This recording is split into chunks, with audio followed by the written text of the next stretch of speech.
ty toerana ity zany de tafiditra ao anatin'ilay hoe anaovana suivi voatsela no asorony reto loto sy trano mitsangana tsy ara-dalàna reto efa miverina indray izy io ary tazantsika ato an-damosina ato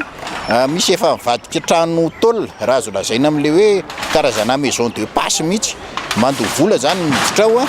de tsy maintsy ezahana ny tsitsitsijoroany tony ny fandravana an'ireny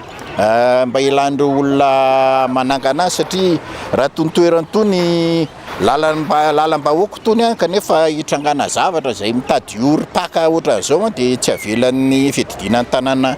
iorina tazantsika izy ireo fa misy trano maromaro olona manana ny tsinjahatra tony ihany ireo any amin'ny toeran-kafaka izy tokony isy zany hoe maison de passe zany fa tsy orina aty de mba tsy hitara zany rehetrarehetra zany sy tsy mihinana fahadiovana sy mifandriam-pahalema ny vahoaka Antananarivo no atao zao efa fatao zao zavatra zao ary voatsely izy io natao fa de toizana foana rehefa manao fanaraha-maso de tsy avela iverina mihitsy zany lay loto zay ny tena antony zao fidinana ity fotony sy fandravana ny zavatra tsy ara-dalàna zao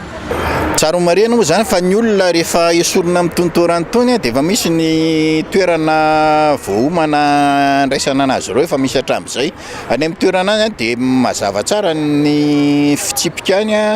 mivoaka izy mandeha amin'izay fomba hitadiavany amin'ny atoandro de amin'ny hariva kosa zareo mody any amin'ny toerana ohatrany any amin'ny Seba na any amin'ny Madicap toerana fatoriana any any ka le fanesorana ity zany de mbola fampirisihana zareo ny iverina matory any satria tsy lavitra nge misy andreo ireo zatra eny sotro sy ampifilo fa lasa mandoto ety fotsiny zany ohatra ka tsy miverina any zay anisaina anankiray tafiditra amin'le fanesorana zareo mba hiverena matory any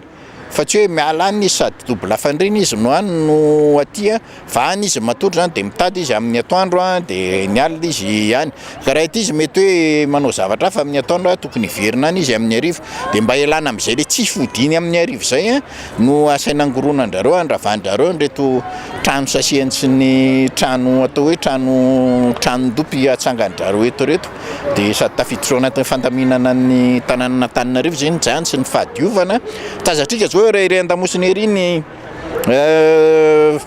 taxi be terminisy ny taxi be makany Ambohimanambola sy Alasora sy ny karazany ny fierinana daholo ny olona raha vao arivariva no mitahotra raha vao mbola eto olona reto matory fa tsy mody any amin'ny centre d'accueil ao anatin'izany zany le fanadiovana ataon'ny fididinan'ny tanàna manadio an'itony toerantony ary verimberenana izy io fa tsy atao indray mandeha zay le isin'le suivi mba tsy hiverena le zavatra ohatr'izay satria raha miala izy androany de mety hiverina indray izy amin'ny herinandro na raha fakapitsony de tsy maintsy hiverimberena le izy